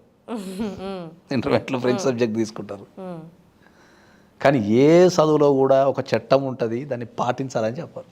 అది చెప్పాలి సార్, కరెక్ట్. లా గురించి ఒక్క పాఠ్యాంశం పెట్టి భారతదేశంలో ఒక చట్టాలు ఉంటాయి, పోలీస్ స్టేషన్స్ ఉంటాయి, కోర్టు అనే ఒక వ్యవస్థ ఉంటుంది అనే విషయాన్ని చెప్పరు. ఇక వాళ్ళకి ఎక్కడి నుంచి తెలుస్తుంది చట్టాల మీద? రీసెంట్గా నాకు ఒక IIT నుంచి ఒక టాప్ మోస్ట్ పర్సన్, అంటే ఇక మనం ఇంటర్వ్యూ చెప్పలేం కానీ ఒక టాప్ మోస్ట్ పర్సన్ వచ్చిండు. సౌత్ ఇండియా మొత్తం ఆయన కింద పనిచేస్తుంది. మొత్తం సౌత్ ఇండియా హెడ్ ఒక కంపెనీకి. ఒక పోలీస్ స్టేషన్ నుంచి ఒక కాల్ చేసి ఒక ఇన్వెస్టిగేషన్ రమ్మన్నారు. మనకేం చేసిన ఇమ్మీడియట్లీ దెన్ అడ్వకేట్ మనకు కాల్ చేసి, సార్ ఇట్లా వచ్చింది పోలీస్ స్టేషన్ నుంచి అంటే మనం అపాయింట్మెంట్ ఇచ్చినాం. డిస్కషన్ చేసిన తర్వాత మనం సజెషన్ ఏం చెప్పినాం, మీరు వెళ్ళండి, అడ్వకేట్ అవసరం లేదు, మీరు ఈ దేశ పౌరులే, అక్కడ అరెస్ట్ ఏమి ఉండదు, మీరు వెళ్ళి కంపల్సరీ మీరు వాళ్ళు ఏవైతే క్వశ్చన్స్ ఉంటాయో, వాళ్ళ డౌట్స్ క్లారిఫికేషన్స్ ఉంటాయో మీరు వెళ్ళి ఇచ్చేసేయండి అని చెప్పినాం. మనం అడ్వకేట్ ఏం అవసరం లేదు. ప్రతిసారి అడ్వకేట్ వస్తే కూడా మీకు దేశంలో ఏం జరుగుతుందో తెలవాలి కదా, ఒక పోలీస్ స్టేషన్ ఎట్లా పనిచేస్తుంది, ఒక ఇన్వెస్టిగేషన్ ఆఫీసర్ ఏం చేస్తాడు, మీరు తెలిస్తే కదా రేపు పొద్దుల పోయి ఓటేసేది. మీరు 4 గోడల మధ్యలో కూర్చొని నన్ను బొమ్మంటే నేను పోతాను, అదేం లేదు. కానీ మీరు ఒక సమాజానికి రిప్రజెంటేటివ్, ఒక పోలీస్ స్టేషన్ పనితీరు ఎట్లున్నది, నీ కింద ఒక సౌత్ ఇండియా హెడ్ అని చెప్పినావు, ఒక 16,000 మంది పని చేస్తున్నారంట నాకు రిపోర్టింగ్. ఒక 16,000 మందికి నువ్వు నీకు రిపోర్టింగ్ ఇస్తున్నప్పుడు నువ్వు సామాజిక బాధ్యతని కలిగి ఉండాలా. నువ్వు వెళ్ళావంటే వెళ్ళలే. ఆయన ఏదో క్వశ్చన్ ఏం చెప్పనా, మీకు ఎంత కావాలో చెప్పు, డైరెక్ట్ ఆఫర్ ఇస్తా, నువ్వు పోయి మాట్లాడి క్లోజ్ చేయంటాడు. ఖతం అయిపోయింది పోలీస్ స్టేషన్ అని. అంటే అప్పుడు నాకు మానసికంగా ఏమనిపిస్తా అంటే, భారతదేశంలో ఒక చట్టం ఉంది, ఓకే, ఒక పోలీస్ స్టేషన్ కూడా ఉంటుంది, నువ్వు 16,000 మందికి ప్రతినిధివి, ఓకే, నీకు రిపోర్ట్ చేస్తారు, నువ్వు కట్టే జీతం నుంచి దగ్గర 30% ట్యాక్స్ కడుతుండు, నెలకి 15 లక్షలు 20 లక్షలు ట్యాక్స్ కడుతుండట నెలకు. ఆయన జీతం అంతుంది 30% అంట. ఆ ట్యాక్స్ నుంచి పోలీసు వాళ్ళ జీతాలు పోతాయి, వాళ్ళు ఏం హార్మ్ చేయరు, వాళ్ళు కూడా చట్టం ప్రకారం నడుచుకుంటారు. పోలీస్ స్టేషన్లో మనం పాత్రలు చూపించిన విధానాలు మారిపోయినాయి, పో బాబు అంట కూడా ఉన్నాడు. కదా అయిపోయింది. ఇక మనం ఎంతగానో ఎడ్యుకేషన్ ఇస్తాం. అందుకనే మనం ఒక పాఠ్యాంశం పెడితే బాగుంటుంది అనేది మన కోరిక. సార్, సైలాజిస్ట్ ఏంటి సార్? అది మీరు వరల్డ్ ఫస్ట్ రిజిస్టర్డ్ సైలాజిస్ట్, దాని గురించి ఒకసారి చెప్పరా సార్? సైలాజిస్ట్ అంటే ఏం లేదు, మనకు ఇప్పుడు ఇంతకుముందు మాకు రెగ్యులర్గా ఈ ప్రొఫెషన్కి వచ్చిన తర్వాత ఏంటంటే, భారతదేశంలో కోర్టుకి వెళ్తే న్యాయం జరగదు అనేది బలంగా నాటకపోయింది అన్నట్టు. ఫస్ట్ కోర్టుకి వెళ్ళొద్దు, కోర్టుకి వెళ్తే న్యాయం జరగదు, అడ్వకేట్లు పనిచేయరు, జడ్జెస్ అమ్ముడు పోతారు, పోలీసులు అమ్ముడు పోతారు అని ఒక రకమైన బలమైన రక్తాలలో ఎక్కిపోయింది. అడ్వకేట్ ఆఫీస్కి వెళ్తే పాపం, లేకపోతే కోర్టుకి వెళ్తే మన పాపం, లేకపోతే పోలీస్ స్టేషన్కి వెళ్తే నేరం అన్న టైపులో ఇది బలంగా నాటకపోయింది. ఓకే, ఎవరైనా వాళ్ళకి న్యాయం కావాలి అంటారు, కానీ ఈజీ కావాలంటారు. మీరు కోర్టుకి వెళ్ళకుండా లేకపోతే పోలీస్ స్టేషన్కి వెళ్ళకుండా న్యాయం చేయమంటారు. అందరికీ నేను ఏం చెప్తా అంటే ఇట్లా న్యాయం చేయాలంటే తిరుపతి పో, ఎంకన్నా సామ్ ఉంటారు రాబోయ్, మంచిగా చేస్తాడు పో అని చెప్తాను. చట్టాల మీద, ఎందుకంటే చట్టాలు అనేటివి నేను ఒక 32 దేశాలు తిరిగిన. మ్యాక్సిమం ప్రపంచంలో ఉన్న లా వ్యవస్థ మీద, అంటే అమెరికాలో లా ఎట్లా రన్ అవుతుంది, బ్రిటన్లో ఎట్లా రన్ అవుతుంది, లేకపోతే ఆస్ట్రేలియా ఎట్లా రన్ అవుతుంది, యూరోప్లో ఎట్లా రన్ అవుతుంది నాకు అవగాహన ఉంది. వీటన్నిటికంటే పటిష్టమైన చట్టం మన భారతదేశమే, అన్ని చట్టాలు. కానీ ఆ ఇంత పటిష్టమైన చట్టాలు ఉన్నా కూడా దేశంలో ఇప్పటికీ నేరాలు పెరుగుతున్నాయి, ఘోరాలు పెరుగుతున్నాయి, క్రైమ్ పెరుగుతుంది, కేసులు పెరుగుతున్నాయి, అన్నీ పెరుగుతున్నాయి. మరి ఈ పెరుగుకుంటా ఒకప్పుడు నేను ప్రొఫెషన్కి వచ్చిన కొత్తలో హైదరాబాద్లో 3 ఫ్యామిలీ కోర్టులు ఉండే, ఇప్పుడు 16 అయినాయి. కేసు రాల్తలేదు, అన్ని డైవర్స్ కేసులు అయిపోయినాయి. సో ఈ చట్టాల మీద అవగాహన పెంచుకుంటే మీకు జీవితంలో కోర్టు అనేది తప్పిపోతుంది అంతే. నువ్వు చట్టాల మీద అవగాహన పెంచుకోకుండా, నువ్వు ఒక 1000 రూపాయలు 500 అడ్వకేట్కి ఇచ్చి ఒక అడ్వైస్ తీసుకోకుండా, లాలో ఒక బ్యూటిఫుల్ విషయం ఏంటంటే అన్నీ చేసి ఇక లాస్ట్కు చచ్చిపోయేటప్పుడు మా దగ్గరకు వస్తారు. అది ఫస్ట్ అన్నీ చేసుకుంటారు వాళ్ళు అన్నీ. పూర్వకాలంలో డైవర్స్ కేసు వచ్చినప్పుడు ఏముంటుండే అంటే మధ్యవర్తులు, సమాజము, వ్యవస్థ, మైగ్రేషన్ లేకపోతుండే అప్పుడు. ఏది అప్పుడు ఒకటే ఊర్లు ఉంటుండే, లేకపోతే పక్క ఊర్లు ఉంటుండే. ఏదైనా ఊరికి పోగానే అరే పలా నర్సిగాడు ఏందిరా అంటే ఓ వాడాని వాడు తాగుపోతా మంచోడా రాత్రి అవన్నీ చెప్తుండే. ఇప్పుడు మైగ్రేషన్ అయిపోయింది, మంచి ఒక దగ్గర పుడుతున్నాడు, చదువు ఒక దగ్గర అవుతుంది, జాబ్ ఒక దగ్గర అవుతుంది, సెటిల్మెంట్ ఇంకో దగ్గర అయిపోతుంది. సో ఈ మైగ్రేషన్లో ఒక వ్యక్తి ఇన్ఫర్మేషన్ ఎప్పుడు దొరకదు మనకు, అది ఆడవాళ్ళైనా మొగలైనా. అవును, ఒక ఊర్లో ఉంటే పోగానే రేపు పలానా వ్యక్తి ఏందిరా అంటే అన్నీ చెప్తారు. ఎందుకంటే వాడిని నెడవాడికి చూస్తారు, వాడు కళ్ళ ముందు తిరుగుతుంటాడు, వానికి ఆస్తి ఉందా, అప్పులు ఉన్నాయా, రోగాలు ఉన్నాయా, వాడు ఎన్నిసార్లు హాస్పిటల్ పోయిండు అని చెప్తారు. ఇప్పుడు ఈ ప్రజెంట్ జనరేషన్లో ఏ వ్యక్తి ఎక్కడ ఉంటాడో తెలియనప్పుడు వాడిని గమనించేది ఎవరు, చెప్పేది ఎవరు? ఇప్పుడు జరిగే పెళ్ళిళ్ళల్లో, ఇప్పుడు సపోజ్ ఇప్పుడు ఇది మార్చి నెల 100 పెళ్ళిళ్ళు జరిగినాయి అనుకో, ఏప్రిల్లో 90 మంది అడ్వకేట్ దగ్గర నిలబడతారు. 90 మంది. ఇక మా దగ్గర అయితే ఆడ పెళ్లి చేసుకొని వాడు అటెండ్ పోడు, మా దగ్గరికి వస్తాడు డైరెక్ట్. అరే ఇంకా ఇప్పుడు 2 రోజులన్నా పోరా ఆయన, తర్వాత రాపు అంటే కూడా ఎక్కడ సార్ ఇప్పుడు కూర్చొని అమ్మాయి దానికి SMS వచ్చింది, ఇప్పుడు వాడెవడో అలవి పెట్టిండు, ఇట్లా పైన వాట్సాప్ చూసినా కమాండ్ వెళ్ళి కూర్చున్నాడు. ఏం చెప్తా చెప్పిగా, రోగాలు దాస్తున్నారు. ప్రతి ఇప్పుడు ఉన్న సిచ్యువేషన్కి బీపీలు, షుగర్లు, PCODలు, PCOSలు, రకరకాల ఆడవాళ్ళకు మగవాళ్ళకు due to food, stress, studies వల్ల రకరకాల రోగాలు వస్తున్నాయి, అవి దాస్తున్నారు. పెళ్లి కాగానే తెలియకుండా ఇట్లా ఒక టాబ్లెట్ వేసుకుంటే కథం, అమ్మాయి కథం, అమ్మో పెళ్లి కాకముందే టాబ్లెట్లు వేసినా కమాలని పిలుస్తున్నాం. ఇంతకుముందు కూడా ఒక బ్యూటిఫుల్ విషయం చెప్తా, చాలా ఇంట్రెస్టింగ్ విషయం చెప్తా. ఇంతకుముందు లవ్ స్టోరీ ఉన్నప్పుడు పెళ్లి కాగానే కట్ అయిపోతుండే, ఎందుకంటే కమ్యూనికేషన్ లేదు కదా. ఇప్పుడు ఒక ఊర్లో ఉంటారు, వాళ్ళకి ఏదో లవ్ స్టోరీ ఉన్నది, ఈ ఊర్లో పట్టేసిళ్ళు లేకపోతే ఇంట్లో పట్టేసిళ్ళు, 2 దౌడమికలు దాన్ని చల్ అని చెప్పేసి పెళ్లి చేస్తే వాళ్ళు వేరే ఊరికి మైగ్రేట్ అయిపోతుండే.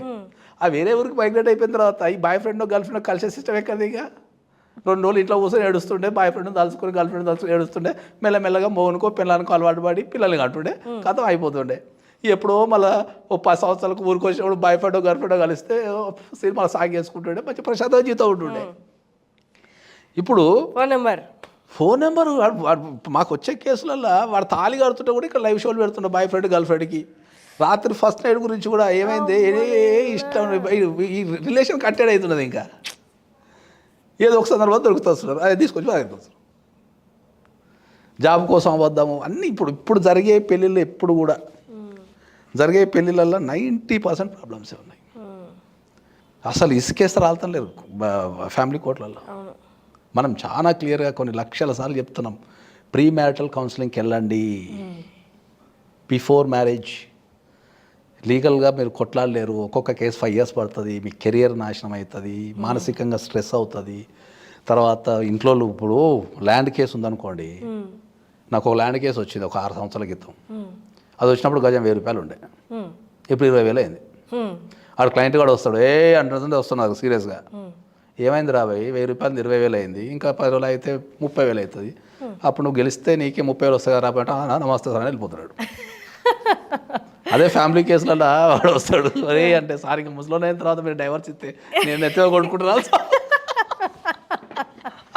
ఏజ్ అంతా అయిపోయిన తర్వాత పిల్లని ఎవడు ఇస్తాడు సార్ అని అన్నాడు. నీకు మ్యాట్రిమోనల్ ఇష్యూస్లో ద మోస్ట్ ఇంపార్టెంట్ థింగ్ ఏంటంటే ఏజ్. నేను ఒక 10 సంవత్సరాలు తెల్లవార్లు దేశంలో ఉన్న కోర్టులోనే వాదించి నీకు డైవర్స్ ఇచ్చిన తర్వాత నువ్వు ఇక చేసుకుంటే ఏంది, చేసుకోకపోతే ఏంది. అంతే. అందులో లైఫ్ స్పాన్ కూడా 25 నుంచి 35 మధ్యలో ఎవడన్నా మ్యాట్రిమోనల్ ఇష్యూస్లో కోర్టుకు వచ్చిండు అంటే మనకి మన తెలంగాణ భాషలో వాడి జీవితం సంకన అయిపోయింది. అంతే. రావద్దని 1,00,000 సార్లు చెప్తాను నేను. ఆ ఏజ్లో బ్యూటిఫుల్గా మంచి కెరీర్ ఉండాలా, మంచి వైఫ్ ఉండాలా, మంచి కుటుంబ జీవితాన్ని గడిపితే ఎవడైతే 25 నుంచి 30 మధ్యలో జీవితాన్ని ఎంజాయ్ చేస్తాడో వాడు మిగతా జీవితం అంతా ఎంజాయ్ చేస్తాడు. వీడు 25 నుంచి 30 మధ్యలో ఎవడైతే కొట్లాడు కోర్టుకు వస్తాడు చూడు, ఆడోళ్ళు కానీ మొగోళ్ళు కానీ, వాళ్ళ జీవితం మొత్తం మళ్ళీ చెప్తా. ఇక మా బ్యూటిఫుల్ ఏంటంటే మేము ఇచ్చిన డైవర్స్ కేసులో 2 రోజులు 3 రోజులు కూడా ఇస్తున్నాం సేమ్ పర్సన్కి. ఫస్ట్ డైవర్స్ ఇస్తున్నాము. ఇప్పుడు ఫస్ట్ డైవర్స్ అనేది మార్కెట్లో ఓల్డ్. ఫస్ట్ టైం డైవర్స్ తీసుకోవడం ఓల్డ్ ఫ్యాషన్. ఇప్పుడు రెండోసారి మూడోసారి తీసుకోవడం ఫ్యాషన్ ఇప్పుడు. ఇప్పుడు నాది 2వ డైవర్స్ సార్ 3వ డైవర్స్ సార్ మాట్లాడుకుంటారు. డైవర్స్ అనేది కూడా ఒక కామన్ విషయం అయిపోయింది. కాదు, యాలిమోని అదేదో ఉంటుంది కదా సార్. ఇప్పుడు మనం డైవర్స్ ఆయన అంత ఆస్తిపరుడా, అంతమందికి ఇచ్చుకుంటూ ఇక ఆ చట్టాలు వేరే. ఇప్పుడు దాంట్లోకి వచ్చాక ఏమవుతుందంటే ఇప్పుడు మన సామాజికంగా మాట్లాడేప్పుడు ఏమవుతుంది, ఫస్ట్ డైవర్స్ తీసేసుకుంటారా సరే, ఒక 25కో 30కో మన దగ్గరకు వస్తారు. సరే, కష్టమో నష్టమో వాని బతిలాడో వీని బతిలాడో జడ్జి దగ్గర వాదించో గీదించో పిల్లలు జీవితాలు ఖరాబ్ అయిపోతున్నాయి, ఎందుకు వాళ్ళని ఇబ్బంది పెట్టడం అని చెప్పేసి మనం పంపించేస్తాం, డైవర్స్ ఇచ్చి పంపించేస్తాం. 2వ పెళ్లి చేసుకుంటాడు. ఆ 2వ పిల్ల మళ్ళీ గొడవ కాగానే ఫస్ట్ డైవర్స్ మ్యాటర్ వస్తుంటుంది. ఇక నువ్వు మొదటి భార్యకు అది చేసినావు కాబట్టి అది వెళ్ళిపోయిందని ఇది స్టార్ట్ చేస్తాను, ఖతం అయిపోయింది. ఇవి లాక్కోలేక పీక్కోలేక వస్తుంటారు, మళ్ళీ దీనికి డైవర్స్ ఇచ్చినారు. ఇవన్నీ కోర్టులో రికార్డ్ అవుతాయి. పబ్లిక్ డాక్యుమెంట్, కోర్టు డాక్యుమెంట్ అయితే పబ్లిక్ డాక్యుమెంట్. మనం ఏ కోర్టుకైనా పోయి సర్టెన్ ఫీజు కడితే మనకు డాక్యుమెంట్ ఇస్తారు. దాంట్లో అంతా రాసి ఉంటుంది, నువ్వేం చేసినావు, అసలు ఏంటి, పుట్టుపూర్వాలు రాసి ఉంటుంది. అట్లా మ్యారేజెస్ అనేటివి ఇండియాలో ఆల్రెడీ ఫెయిల్ అయిపోయినాయి. వాటిని ఏదైనా కాపాడుకోవాలా, ఒక సంసారం జీవితం గడపాలా అంటే వాళ్ళు ప్రీ మ్యారిటల్ కౌన్సిలింగ్ తీసుకొని ఒక ఎక్స్పర్ట్ దగ్గర తీసుకొని అన్ని క్రాస్ చెక్ చేసుకొని హెల్త్ కానీ అసెట్స్ కానీ జాబ్ కానీ ఈ డౌరీ కేసులు కానీ అన్ని చెక్ లిస్ట్ పెట్టుకొని నీట్గా అయిన తర్వాతనే మ్యారేజ్లోకి ఎంటర్ కావాలి. అప్పుడే వాళ్ళ లైఫ్లో ఏమన్నా ఉంటుంది. అవును సార్, కరెక్ట్. మనకు పెళ్లి సంబంధాలు ఆన్లైన్లో చూసేస్తున్నారు, తర్వాత ఆన్లైన్లో చూసి ఏం చేస్తున్నారు, అందంగా ఉన్నారు ఖతం అయిపోయింది. ఇక్కడ 10 కోట్ల వస్తుంది, ఇక్కడ 10 కోట్ల వస్తుంది, అయిపోయింది ఖతం. 1 కోటి రూపాయలు పెట్టి పెళ్లి చేస్తున్నారు. డబుల్ దండగా మనం డివియేట్ అయిపోయాం సార్ సైలాజిస్ట్ దగ్గర నుండి. సో అందుకే మనం సైలాజిస్ట్ అనే పదం ఏంటంటే లా అండ్ సైకాలజీ 2 కలిపి చెప్పడాన్ని సైలాజిస్ట్ అంట. అంటే నువ్వు కోర్టుకి వెళ్తే న్యాయం జరుగుతుంది నీకు కంపల్సరీ అది. కానీ కోర్టుకి వెళ్ళకుండా ఉండమని చెప్తాం ఫస్ట్. ఎవరికైనా యాజ్ అడ్వకేట్ అని కోర్టుకి వెళ్ళొద్దనే చెప్తాను నేను. కోర్టుకి వెళ్ళకుండా ఉండాలంటే ఏం చేయాలా, ఏదన్నా పని చేసే ముందే నువ్వు అడ్వకేట్ని సంప్రదించుకొని సలహాలు తీసుకోమని చెప్తా. ఒక 1000 రూపాయల కన్సల్టేషన్తో పోయేది నువ్వు సంవత్సరాల తరబడి కోర్టు తిరగాల్సి వస్తుంది. అగ్రిమెంట్ రాసుకుంటారు మన దగ్గర. మన దేశంలో అడ్వకేట్ని పెట్టి ఎవరు కూడా అగ్రిమెంట్ రాసుకుంటారు తెలుసా మీకు?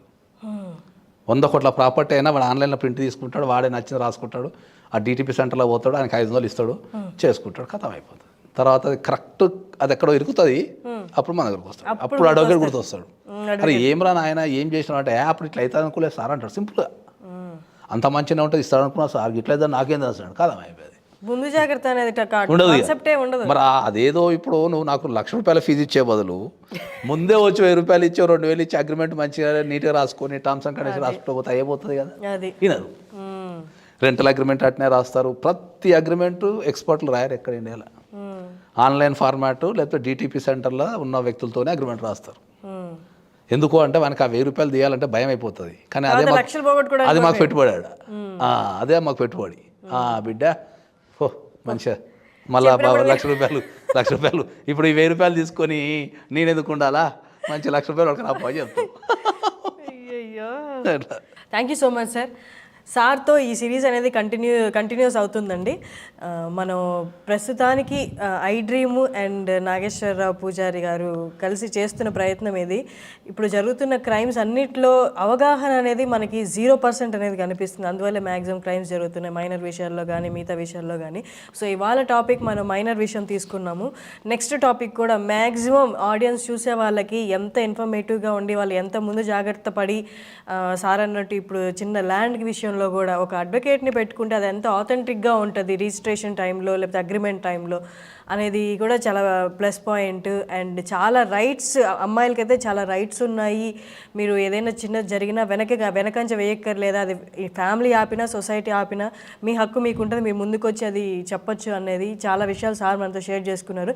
అండ్ నెక్స్ట్ ఫర్దర్గా వచ్చే నెక్స్ట్ ఇంటర్వ్యూస్లో కూడా సార్ ఎన్నో విషయాలు మనతో షేర్ చేసుకోబోతున్నారు. Thanks a lot sir. నమస్తే.